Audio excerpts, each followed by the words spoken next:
Adesso passiamo ancora a un altro membro del Consiglio nazionale, è Nicolò Commis, un giovanissimo di Indipendenza Veneta, e sentiamo ora le sue impressioni in questa prima conferenza stampa.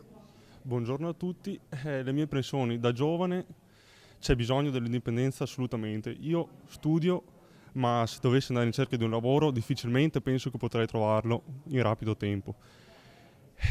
Il Veneto, lo ha detto anche Zaia, tira l'Italia, però lui continua ad andare a fare l'elemosina a Roma. A Roma non riceverà mai niente.